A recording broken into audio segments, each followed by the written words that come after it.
Hello and welcome to the Majorly Undecided podcast. I'm your host, Kat Klaus, and I wanted to share with you today what it looks like a little bit more on the arts side of things. I know that traditionally the performing and visual arts get a little bit of a bad rap when you are thinking about perhaps majoring in them. A lot of people will say, what are you going to do with that, right?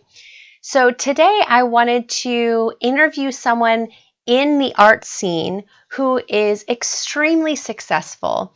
And she is a really good friend of mine. We are in Rotary together. I've actually known her. I met her during a show where her daughter was performing in a play, and I would help take her daughter upstairs and downstairs because she was 7 and there were some parts of the play that she couldn't see, and she was actually covered in green paint. And her daughter's now 20 years old. So Charlotte, hello, and happy birthday, because I know that your birthday was last week. But it's crazy to think that I've known her as long as I have. I've seen her transition from a couple of different roles in different organizations where she is at the forefront of running organizations. And so today I am excited to welcome to the show Amy Smith. Amy is the executive director of the Bakersfield Museum of Art. She's responsible for the day-to-day operations for the organization, as well as the planning and implementation of fundraising, building volunteer capacity, board development, and community relationship management. In 2019, she successfully obtained the Bakersfield Museum of Art's reaccreditation from the American Alliance of Museums. She has over 20 years of increasing responsibilities, innovative program development, and leadership advancement with various not-for-profit organizations, including the American Red Cross, the Kern Community Foundation, and Adventist Health. She's a proud member of the Rotary Club of Bakersfield Twilight. She served as the president in 2018 and 19, and she's a board member of the District 5240's Charitable Foundation. She will be one of the assistant governors for District 5240's 2021 year. She has well-developed grant research and grant writing skills that have resulted in $11 million in successfully funded grant projects for local nonprofit organizations since 2000. So I'm excited to bring you this interview with Amy Smith. She has so much to share, particularly on how all of her different skills came together and how she took a couple leaps of faith in her career to get where she is now. Amy Smith, thank you so much for joining us on the show. I am so happy to be here. Thank you for the invitation. So I want to dive right into it because you do some incredible things at the museum, and I've seen you do things for multiple organizations. Can you tell us a little bit more about how you got into this field? Well, I would say I kind of stumbled into it. I thought that I was going to be an attorney. You know, when I was in high school, I thought that the law fascinated me at the time, and I thought, okay, I'm going to go and study the law. And I took my first political science class at Cal State Long Beach, and I went, bleh, hate this. And just started taking different classes that I really enjoyed, and ended up pivoting to a liberal studies major in that, just because there were so many different things that I enjoyed. The plus of being in nonprofit work is you get to do a little bit of everything. And just like liberal studies, that's what, I kind of fell into. How did you, is it when you graduated with your liberal studies degree, I know a lot of students are like, what do I do with this? And a lot of parents are thinking, what do you do with this? So how does that translate over? What kind of jobs did you apply for right out of college? Well, I was fortunate that when I was in college, I worked for actually the chancellor's office, which oversees all of the CSUs. And I worked in their computing department. It was with all these geeky, boring computer nerds.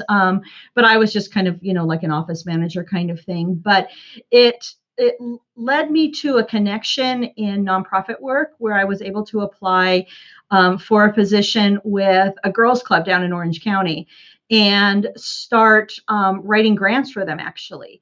And I knew nothing about writing grants, but I figured, just like taking a class at a college, I could teach myself how to do this. So I literally went to the CSU Long Beach uh, library, and started looking at the foundation center and things like that, and taught myself how to write grants. That kind of morphed into helping with their special events that they do. So suddenly I was putting on a wine event and helping with their booth at the Strawberry Festival and things like that. And so it just kind of morphed into what I ended up doing. And from there, I just really felt, when you take those personality classes, and there's so many different ones that you can do, mine ended up being that my love language is service. And so it was kind of a natural fit for me to fall into doing something service oriented. So, for the past, God, I don't even want to say 25 years, um, I've been doing different nonprofit work, everything from fundraising development to special events to administration for nonprofits, a little dabble into marketing, although it's not necessarily my forte. But that's the thing when you do nonprofit work, is that you kind of have to be all things to all people. And you taught yourself a lot of that through experience and research and, probably Yeah, that's asking it. a little bit. I consider myself a lifelong learner. And so if I found that if I don't know how to do something, there's either people that are going to be willing to help me do it, or things that I can do. I still to this day listen to a lot of webcasts and webinars and things like that, especially now with the pandemic going on. I had to learn how to apply for an SBA loan for the museum and go through that process. And how do I do that? And how do I determine what's the best pathway? And I don't have a finance degree. I don't have a background in bookkeeping, but I can pass. I can say that. So, the skills that I don't know currently, I will attempt to teach myself or find someone. I know I'm not the smartest person here at the museum. I've never been the smartest person at any of my organizations, but I feel like I at least have the motivation to go find those people and align myself with them. What other organizations have you been a part of in the Oh, nonprofit world? Um, since being here in Bakersfield, we moved here in 1996. I originally ran an organization called Healthy Mothers, Healthy Babies, and we worked with pregnant and parenting mothers. From there, I started working for the Kern Community Foundation. And the fun thing about that is I got to kind of create my own job. They were looking for someone to really help the nonprofits at the time. And so, with the staff that was over there at the time, we established the Nonprofit Resource Center. And then I put my grant writing hat back on and got a couple of grants for them, which actually allowed them to pay me, which was nice. From there, I went to what is now Adventist Health, but at the time San Joaquin Hospitals Foundation, where I helped to build at the time, Grossman Burn Center, and then the AIS Cancer Center. From there, I went to the American Red Cross.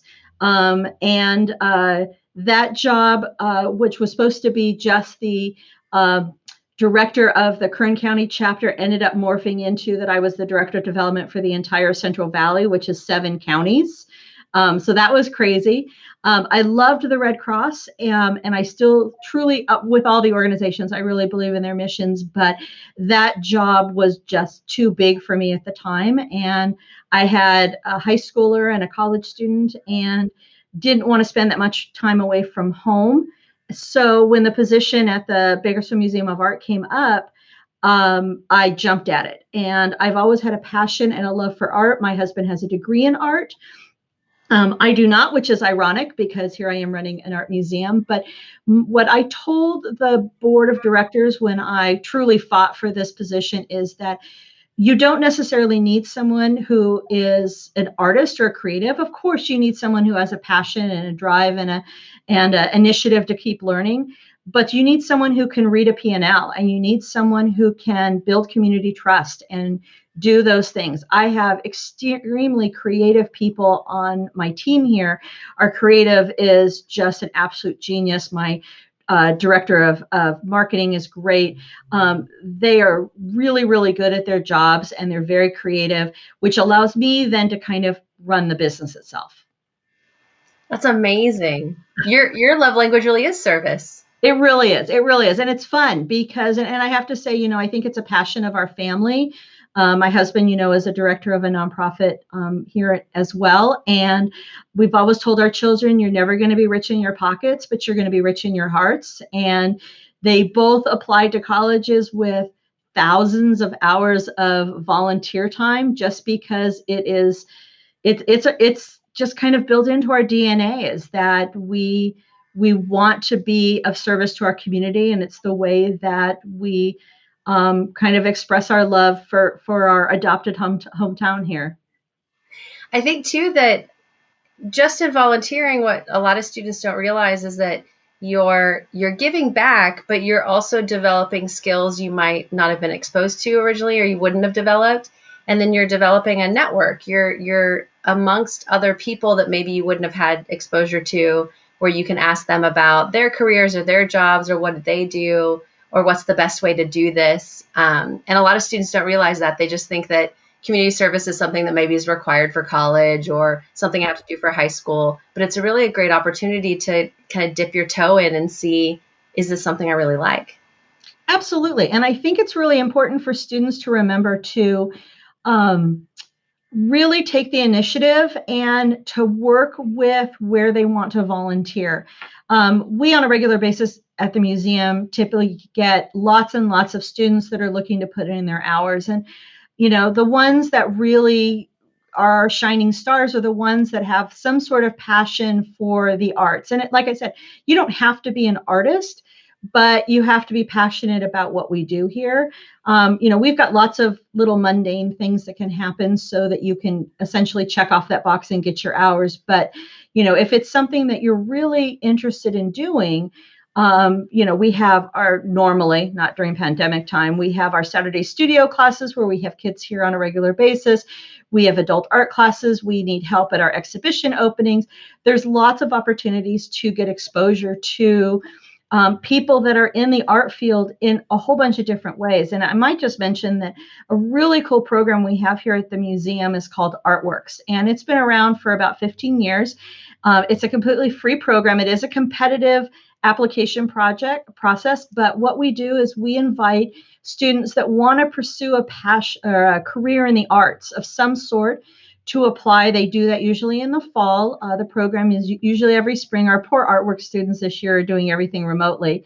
But what we do is a couple of times a month on Saturdays, we bring in artists and people in the arts field to come and actually talk to them. We've had people that work at Pixar, and we've had people that are working in different industries and actual artists, and some of our exhibitioning artists have come in to talk to these students, and these are things that they wouldn't necessarily get the opportunity to do. And so Artworks, especially for those that are looking to pursue some sort of arts pathway, is a great way of opening up the door and help creating that portfolio that allows students that want to actually apply to an art school that they need to have. We help them with that. That's amazing. It That's is. a It's a fun program. We have 18 this semester. It kind of got we had to put a stop to it and kind of pivot it. Typically, they'd be meeting here and then building their exhibition pieces, and then they'll have a summer opening where they actually get to display the work here at the museum, which is super fun. We're still planning on that. We just don't know what that's going to look like for this year, but typically that happens in May, and their work is up until August. And then we just entered a partnership with the Kern High School District that all of the pieces move to the Kern High School District offices for the next school year. So not only, of course, can they put on their resume that they've exhibited work at an accredited museum, but that then their work is continue to be displayed and kind of helps us with that linkage between the high school districts. So it's a wonderful program. But even if you just want to be a volunteer for us, we have so many different activities. We had a student one time who really wasn't interested in art whatsoever, but he was very handy. So he redid and touched up our gazebo in the back and was able to repaint it and repair some of the wood in it. And that's something that we use on a regular basis for special events, not only at the museums, but we have weddings here and everything like that. So that was a great gift to us. that we were able to allow the student to do. So that was just kind of a fun way of helping an institution that's been around for 60 plus years. I've seen too, and I've been to a couple events where you have artists come in and talk about their work, and I'm ashamed that I've forgotten the artist's name, but she painted marine life. So she had these huge. She was a marine biologist from Stanford who was working on her dissertation, and she was a scientist and an artist. And her parents were artists. And of course, she joked, in the presentation about so naturally I went to science. But then she came back to art, and it was really interesting because there was a lot of students in the audience who I don't think had ever been exposed to the fact that you can be a scientist and an artist at the same time. And that was really interesting. But you have a lot of artists who come and give talks about their works and their journey and things like that for a minimal fee that students can come to, right? Absolutely. And most of our programs are, I mean, if there is a fee, it's very low. It might be $5. But in a lot of cases, we will comp students in just because we want to provide them with that exposure. So Natalie Arnoldi was here at the end of the year, last year in 2019. Her dad is a very famous, prolific contemporary California artist named Charles Arnoldi, which we actually exhibited a couple of years ago here. Natalie, like you said, does these life-size renderings of great white sharks. And in most cases, they are very personal to her because they are who she studies to as she's on her pathway to her PhD. But she's fascinated because of, and I know she doesn't like to describe it this way, but that right brain, left brain marriage that you have to do.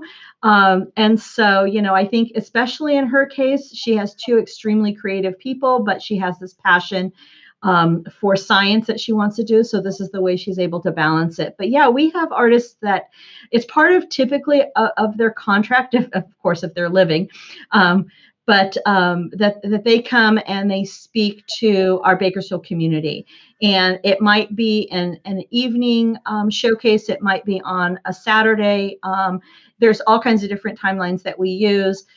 For one of our most popular programs with our younger generation is our Art After Dark program. And it actually got so popular that we've had to scale it back somewhat. It used to be every month on the last Thursday of the month, February through October. And we were getting like 400 people here. And so you can imagine putting on that kind of scale event monthly on top of our other things got to be a bit much. So we actually took it back, retooled it, and have been doing it more on a quarterly basis. So knock on wood, we'll have a June event. We're very proud to say that we are the only Pride event that happens in June. We did it last year, and it was our biggest event that we've ever had here. We had over 500 people through the museum and in the sculpture garden. So we're really hoping we're going to be able to bring that back. But the motivation between Art After Dark is a marriage of arts and culture with our community and trying to make the museum relevant to our younger generation who may have not had art in their schools. I mean, I grew up 100 years ago when the dinosaurs roamed the earth, that an art teacher would come into your classroom and teach, if not daily, at least weekly or biweekly. And that doesn't happen that much. We're very fortunate here at the museum that we entered into a contract about 5 years ago with Bakersfield City Schools that we actually deliver a state standardized program to every fifth grader in the BCSD district. So if a student is in BCSD and they've been in fifth grade, then most likely they've had one of our Art Reach teachers there. But typically that's not something that students have anymore. And so, if you are a creative, then what is your outlet and what is your opportunity? And so, and the museum, I think a lot of times they think of as, well, that's the place my grandma and grandpa go to, for a party. And my team here has done just a phenomenal job of trying to make the museum, like I said, very relevant to a younger generation. And we've done that through our Art After Dark, through some of our lectures, through our artworks, our high school mentoring program, all of those kind of things, so that we have, and of course there's a a motivation behind that, those are the people that, when they grow up, they're actually going to be able to help financially support this place. But in the meantime, that's our future. And we feel like we need to be that conduit that helps these students along in their journeys. And I think that that's really important. I mean, because right, like I wouldn't imagine as a teenager that I'd be allowed at the art museum, unless we're on a field trip or something like that. Mhm. But to know that if I'm interested in the arts or volunteering or just being exposed to art in general and all the different varieties, because I know the exhibits that you have there are pretty varied. Yeah. It's not just watercolors. It's not just modern art. You know. Well, Um, we do focus on California art and artists that is contemporary. So essentially anything, in this case, 1900s and to now. We've had a focus lately of a lot of uh, work from the present. I mean, Chuck Arnoldi, though that was even a survey of his work of the last 60 years. So, I think we do a good job of combining the two of them. But yeah, I can see where, it's kind of this unknown foreign location. And, the thing that hurts my heart more than anything is when you have somebody says, we have an art museum. Yes, we have an art museum. And we do so much more than just hang exquisite pieces on the wall. And we try very hard to be changing and morphing into different things all the time so that, if you visit us in January, that's great. If you come back in May, the place is going to look completely different with different artwork on the wall and different things going on. So, for us, it's really about making a kind of being that cultural cornerstone for our community. and I mean, you and your team have built a lot of that, which is amazing because we didn't used to have a lot of that here in the community, and so it's bringing it back to that service is creating these amazing programs to come back to the community. Um, and you say that you're not necessarily an artist or a creative, but you are a creative. You just created things in a completely different way I guess with this that's program. true. Yeah. I'll take that. I'll take it. So tell us a little bit more like the day to day. What does the day to day look like to you? What do you really like about your job? And then what could you kind of do without? Well, we won't use like right now as an example because of course being in the middle of a pandemic, it's very weird because most of my team are working remotely. I happen to be in the museum today because we've got work to do, and people are here on a regular basis shooting videos and things like that. But typically every day here at the museum for me is different. As the executive director, I'm called upon for all kinds of different facets of my work here. Although I have a great person who handles our membership and our development, I do a lot of that. I write all of our grants and things like that. We have someone who develops and plans all of our education programs, which we have 17 different education programs that are all very unique. She does that. There might be something that I have to manage for that. I submit our budgets for all of these different programs and things like that. It might be handling something for the front desk or, the administration side of it. The thing I probably dislike the most is finances and budgets, but it falls on my shoulders. And I say I don't like it, but I like it at the same time because as a self-taught grant writer, I'm sure that a lot of people, my treat at the end of writing a grant is to put the budget together because that's where you get to spend the money and have some fun at it. So I do like putting together budgets, but it's kind of a necessary evil that I have to constantly be mindful of all of that. When I came on board 4 years ago, or almost 4 years ago, we were in a little bit different financial situation, and the museum was actually kind of losing money and dipping into its reserves. And part of my responsibility was to kind of stop that from happening. And so I had to do financial analysis on every single program, figure what was um, appropriate for us to keep, what I could essentially charge more for, or cut and do all of that. And I think that's why at the end of this pandemic, the museum is still going to be around because we haven't touched our investments in 3.5 years. And we are in a financial situation that rainy day fund that we have now that it is raining is allowing me to continue to pay my staff and work from home and not have to shutter like you're seeing some of these other museums that are having to do. Um, but I truly love coming to work every single day. They are long days when you work for a nonprofit. This is not a 9 to 5 gig, no matter what level of position you have. It is an investment and it is a life choice. And if you think about it in those terms, then I think you can be really, really successful.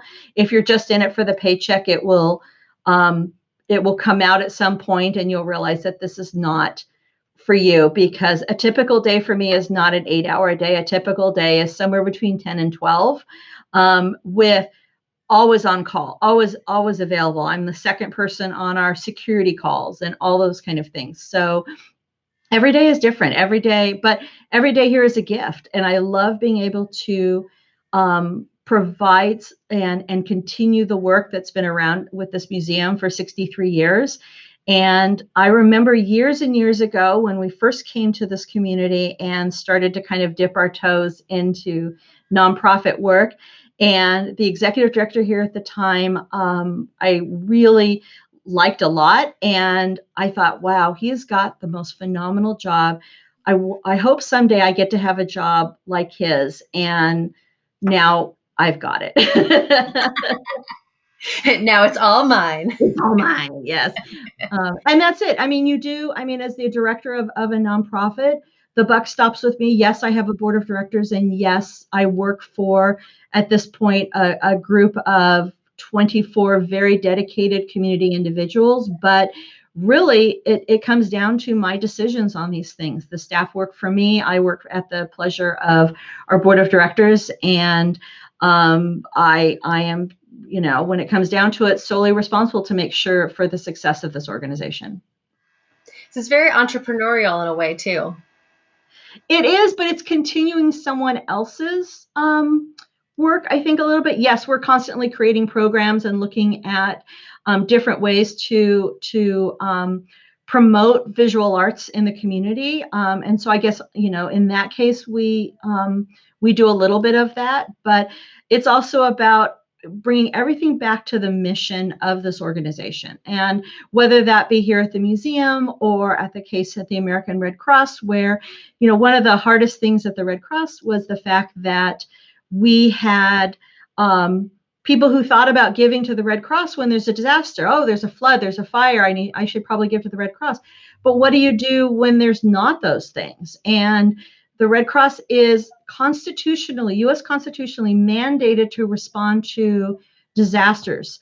And so if there's a fire and the fire department calls the Red Cross, we had to respond, even if, it wasn't convenient for us. And trying to get that across to people is sometimes a little bit difficult, but, it's just about demonstrating the necessity of it and finding creative ways to demonstrate your passion. I think too, what is really strong is that lifelong learning and being willing to take on projects that you're maybe not as comfortable with originally. Especially as you said, well, I applied for a grant writing job and I don't know how to write grants, but I could figure it out, I think that's really powerful because I think a lot of students think that they have to know everything before they can apply or before they can even volunteer. And so there's a little bit of freedom in knowing, just having that mindset of I can figure it out. Mm-hmm. I really think that I could try. And it's so much easier now, honestly, than, like I said, 150 years ago when I was in college, because, when I was trying to figure out how to write grants, I literally had to go check out books at the library and sit there in their reference section, which then I thought about maybe being a reference librarian for a while, because that seemed really cool to like tell people stuff all the time. But it's a different situation now. I mean, you can find so much online. My facilities manager is this phenomenal man who actually was trained as a chef and has gotten into construction and approached me one day and said, "Hey, I think we can save some money here at the museum if I take over the maintenance of our fountains out front." And so we literally watched YouTube videos and figured out how to manage that and how you balance the chemicals in the water and all those kind of things. And he did it all online. And I think that's just amazing that he took the initiative to learn that. So, initiative goes a long way. And that if there's something that you have an interest in, go get just even a little bit of information about it. And I think that you can really impress people a lot. And then if students were interested in volunteering or interning at the museum, what's your best advice for them? On our website, we have an opportunity. If you go to bmoa.org, Bakersfield Museum of Art, bmoa.org, and you can volunteer. We have both a student application as well as an adult application. And so we filter all of those. We get in contact with those that are interested in volunteering, and then we try to place them according to what their interests are. So, we're not going to make you help teach an art class if that's not really what you're interested in doing. If it's more about, administrative things, we have opportunities to help check people in at events or do different things like that. So that's a great way. I'm really There's a whole movement, and it'd be interesting to talk to you more about this, Kat, about unpaid internships, because I would love to have tons of interns around here, but I struggle to make sure I make budget. I have to raise $1 million here every single year to keep this place operational and to pay my staff. I don't really have a budget for paid internships, and I don't know that it's necessarily fair to ask individuals to volunteer to intern unless it's a very specific situation. We've had interns here. We've had interns that have been sponsored by companies and things like that. But just to build a cast of volunteers to do work that really they should be getting paid for, I deep down in my heart have concerns about. So if someone really wants to intern with me, then I think we would have to have an individual conversation and try to figure out, is there any way that I could pay them? If we could find someone else to help offset that, what specifically are they wanting to do? Because even with my volunteers, I want to make sure that the work that you do, whether you are paid or not paid here, is meaningful. And it makes me nutty to have someone just come and kind of stand around or sit around. So I want the time to be used as valuable because I know how important that is, having been in this field for so long. So internships, I would say, reach out to me directly or put a note on the application form that you're interested in some sort of specific internship. But at this point, unfortunately, and who knows how long all of this pandemic stuff, I would love to get into paid internships at some point just to be able to offer that opportunity. But I let's would have a say chat. any parents that are listening that work for bigger corporations, you could sponsor some interns. Just say Yes, it. yes, and we've had companies that have done that, who have an internship program and they place the individuals here, and that's been great. Um, but we haven't had anything for probably about a year or so, and I think that's just because I think donors have become a lot more savvy in how they give. Before, when we would get a gift from, say, it's one of the energy or oil companies, it would just be a check and they'd say, "Here, use it." And now it's like, I want it to be used in this way, in this part of it, and suddenly instead of having this, I have this to work with.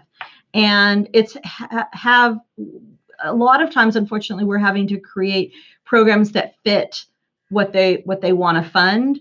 But with that said, we would love to get into something like that. I know it's a bigger conversation, not only within this community but within the museum world, about um, not not paying people that really should be getting paid as they learn. Okay, Amy, any other advice you have for our students out there? I would just say, you don't have to know what you want to do. I think that that's a great misnomer out there. Yes, you're always going to find those individuals that say, I'm going to do this, and they get on that pathway and they do it, and bravo for them. But you also have a lot of people that are constantly changing. And I think that I'm one of those that I thought I was going to go down one pathway. I realized, fortunately, fairly quickly that that was not a pathway that I was interested in, and was able to kind of fit into a different world that I hadn't even really considered, up until I was essentially offered a position and said, "Hey, if you can figure this out, we'll pay you a little bit for it." So I think, it's okay to kind of stumble around for a while until you figure out. My son, who is a proud CSU Monterey Bay graduate, thought he was going to be a pharmacist, and started pursuing that at Taft College, and then realized, I think, fairly quickly that business was much more his realm. But when he moved up to Monterey, found a job within food and beverage. And when he graduated, actually with a hospitality degree, is now the assistant food and beverage manager at the Hyatt Regency Monterey. That was not the pathway at 18 that he thought he was going to have, but here at 25, here he's the second in charge of an apartment or department for, one of the major hotels in Monterey, which is a great perk, by the way. Love that perk. So I think you don't necessarily need to know what you're going to do. Try different things, but if you find something that you're really interested in, try to do that. Try to find people that you can align with, and it really comes down to the initiative, and students need to do that. Things are not going to get handed to you. And if there's a belief that suddenly you're going to graduate and you're going to make 80 grand a year, I think it's unrealistic.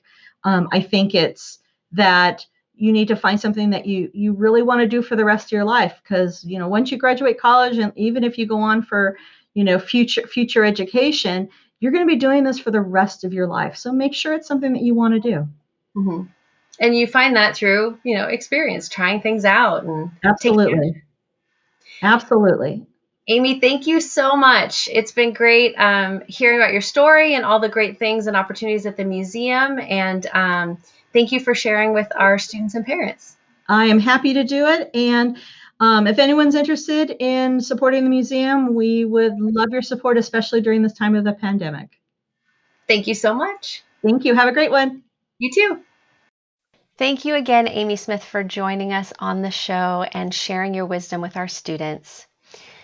Students and parents, I want you again to concentrate on your skills and how you can pull those all together, all your passions, all the things you're excited about, and building a career out of it. Amy has done an incredible job.